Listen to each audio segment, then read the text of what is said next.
இது வரைக்கும் இந்த மாதிரி சாம்பார் நீங்கள் செஞ்சு சாப்பிட்டு இருக்க மாட்டீங்க. இந்த சாம்பாருடைய சீக்ரெட் என்ன அப்படின்றத இந்த வீடியோவை ஸ்கிப் பண்ணாமல் பாருங்கள். அப்புறம் ஸ்கிப் பண்ணிட்டிங்கன்னா நடுவில் என்னென்ன சேர்த்தேன் அப்படின்றதெல்லாம் தெரியாமல் இருக்கும் உங்களுக்கு. அவ்வளோ சூப்பராக இருக்கும். நீங்கள் இதை செஞ்சு பாருங்கள். செஞ்சு பார்த்துட்டு எப்படி இருந்ததுன்னு மறக்காமல் எனக்கு கமெண்ட் பண்ணுங்கள். இதுக்கு சிறுபருப்பு நான் எடுத்திருக்கேன். சிறுபருப்பு ஒரு 3/4 கப்பு நான் எடுத்திருக்கேன். எனக்கு என்ன தேவையோ எங்கள் ஃபேமிலி மெம்பர்ஸை பார்த்து தான் நான் இதை சேர்த்துருக்கேன். உங்களுக்கு எத்தனை பேர் இருக்கிறீங்களோ அதுக்கேற்ற மாதிரி கூட்டியோ குறைச்சியோ பண்ணிக்கோங்க. இது ஒரு 4 பேர் அளவுக்கான சாம்பார் தான் நான் செய்கிறேன். சிறுபருப்பை நல்லா வாசனை வர வரையும் நல்லா செவக்க நல்லா வறுத்துக்கணும். ஃபஸ்ட்டு என்னுடைய வீடியோ பார்க்குறவங்க சப்ஸ்கிரைப் பண்ணலைன்னா சப்ஸ்கிரைப் பண்ணுங்கள். ஆல் என்ற ஆப்ஷனை தொடுங்க. அப்போ தான் நான் போடுற ஒரு வீடியோவுடைய நோட்டிஃபிகேஷனும் உங்களுக்கு காட்டும். இதுவரையும் எத்தனையோ சாம்பார் நான் செஞ்சு காமிச்சிருக்கேன். இந்த சாம்பார் சூப்பராக இருக்கும். இதை நீங்கள் ட்ரை பண்ணி பாருங்கள். வறுத்து எடுத்துட்டேன். இப்போ இதை நான் வாஷ் பண்ணிக்கணும். வாஷ் பண்ணிவிட்டு அதுக்கப்புறம் இதை குக்கரில் நான் சேர்க்குறேன். ஃபஸ்ட்டு நான் இதை வாஷ் பண்ணி எடுத்துகிட்டு வரேன். இதை வாஷ் பண்ணி அந்த தண்ணியெல்லாம் இருத்துட்டேன். இப்போ இதை நான் குக்கரில் சேர்த்துட்றேன். இது ரொம்ப டிஃப்ரெண்ட்டாக இருக்கும். அதே சமயத்தில் டேஸ்ட் அட்டகாசமாக இருக்கும்.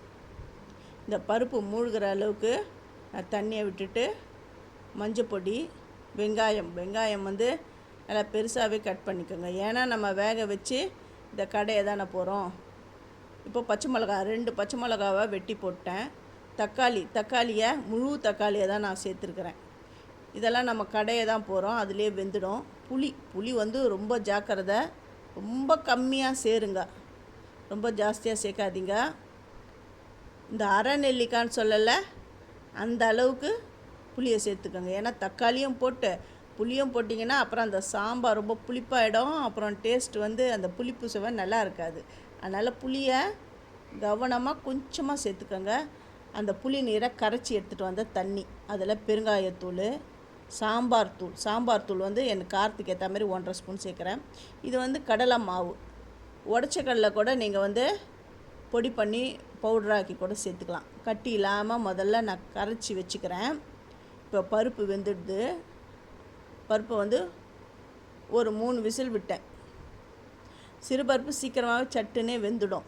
அப்புறம் அதெல்லாம் ப்ரெஷர்லாம் போனதுக்கப்புறம் தான் அந்த வெயிட்டை எடுத்தேன். இப்போ அந்த பருப்பு தண்ணியை இருத்துட்டு இதை கடைஞ்சிக்கணும். தக்காளியில் அந்த நடுவில் இருக்கிற தலைப்பகுதியை நான் எடுத்துட்டு தான் நான் அப்படியே இந்த தக்காளியை போட்டேன். இது சும்மா லைட்டாக கரண்டியை வச்சாலுமே நல்லா மேஷ் ஆகிடும். நான் மத்து வச்சு தான் மேஷ் பண்ணுறேன். கொஞ்சம் சாம்பாருக்கு தேவையான உப்பையும் நான் சேர்த்துட்டேன். அந்த வடிகட்டினேன் இல்லையா, அந்த பருப்பு தண்ணியும் இதில் நான் சேர்த்துட்டேன். இப்போ தேவையான அளவு தண்ணி கொஞ்சம் விட்டுக்கோங்க.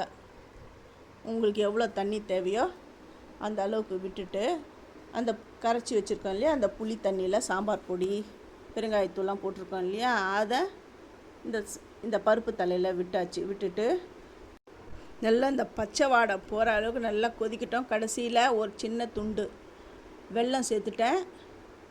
கொத்தமல்லியை கட் பண்ணி இதில் நான் சேர்த்துட்றேன். சேர்த்துட்டு இதை தாளிக்கணும். நல்லா கொதி வந்துடுது. இதை தாளிக்க போகிறேன். எண்ணெய் சன்ஃப்ளவர் ஆயிலும் எது வேணாலும் விட்டுக்கோங்க. 2 காஞ்ச மிளகாவை கட் பண்ணி சேர்க்குறேன்.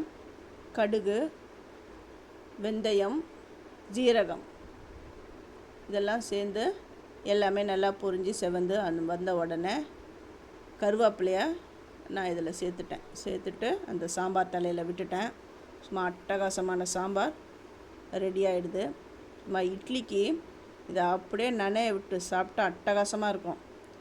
ஜஸ்ட்டு நான் 3 இட்லி நான் அந்த வீடியோக்காக காட்டுறேன். ஆனால் சாப்பிடும்பொழுது நீங்கள் எத்தனை இட்லி சாப்பிட்றீங்கன்றதே தெரியாது, அந்த அளவுக்கு இருக்கும். இந்த வீடியோவை பார்த்துட்டு உங்களுக்கு பிடிச்சிருந்தா உங்கள் ஃப்ரெண்ட்ஸுக்கும் நீங்கள் ஷேர் பண்ணுங்கள், லைக் பண்ணுங்கள், ஹைப் பண்ணுங்கள். தேங்க்யூ.